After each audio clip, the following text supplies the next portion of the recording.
मरत प्यास पिंजरे पड़ियो सुआ समय के फेर आदर दे दे बोलियत वाइस बली के बेर। जी हाँ दोस्तों, वाइस यानी अभी जो कौए के दिन आ गए हैं, उनसे जुड़े हुए दिन आ गए हैं। और क्यों आ गए हैं, आज हम उसी से बात करते हैं। दोस्तों, श्राद्ध पक्ष शुरुआत हो चुकी है। श्राद्ध पक्ष इस बार बहुत ही अधिक महत्वपूर्ण हो गया, क्योंकि दोस्तों श्राद्ध पक्ष की शुरुआत तो हुई है चंद्र ग्रहण से और समापन होगी सूर्य ग्रहण के साथ। तो दोस्तों सबसे पहले जान लेते हैं श्राद्ध का मतलब क्या है हिंदू धर्म में।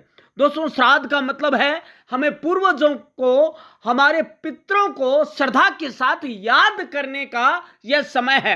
दोस्तों, हम यदि सही ढंग से उनकी पूजा अर्चना करेंगे, श्राद्ध निकालेंगे, तो वो हमें पितृ ऋण से मुक्त भी कराते हैं। इसीलिए दोस्तों आज जो हम बता रहे हैं उस ढंग से करें। श्राद्ध कर्म कांड ही नहीं बल्कि आचरण और संस्कार ही पितृ ऋण से मुक्त कराते हैं। दोस्तों, हमारा अस्तित्व माता पिता से ही नहीं है बल्कि अनगिनत पीढ़ियों से जुड़ा हुआ है। इन पूर्वजों ने अपने जीवन के संस्कार, मूल्य, परंपराएं और आशीर्वाद हमें दिए हैं। इन्हीं उपकारों को पितृ ऋण कहा गया है। यह ऋण केवल धन संपत्ति का नहीं बल्कि जीवन के संस्कार, संस्कृति और परंपराओं का है। देव ऋण, ऋषि ऋण, पितृ ऋण, मनुष्य ऋण, 3 ऋण है। पितृपक्ष पितृ ऋण से मुक्ति के प्रयास का अवसर है, इसलिए पितृपक्ष में श्राद्ध किया जाता है। दोस्तों आपको बता दें, अब कुछ लोग ये सोचते हैं कि कर्मकांड कर दिया और श्राद्ध हो गए, लेकिन क्या ये सही है? तो दोस्तों जान लेते हैं, श्राद्ध का अर्थ केवल विधि विधान करना नहीं है।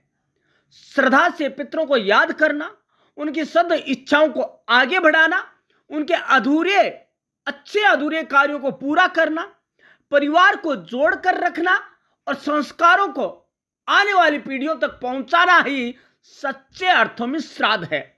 जैसे कि परिवार में बिखराव है, आप जोड़ने का प्रयास करते हैं, तो यह उनका सच्चा श्राद्ध है। पूर्वजों के बताए संस्कार बच्चों में भी बीजवपन करते हैं, तो यह भी पितरों की ही सेवा है। जरूरतमंदों को भोजन कराते हैं, तो यह भी तर्पण है। वंश परंपरा में मिली भूमि, जल, गो, पेड़ पौधे की रक्षा करते हैं, तो यह भी पितरों का ऋण चुकाना है। पितरों के नाम पर किसी अनाथ, विधवा, विद्यार्थी या रोगी की सहायता करते हैं, तो यह सबसे बड़ा और श्रेष्ठ तर्पण है। अपनी मातृभूमि, जन्मभूमि या अपने कुल देवता या कुल देवी की सेवा करते हैं,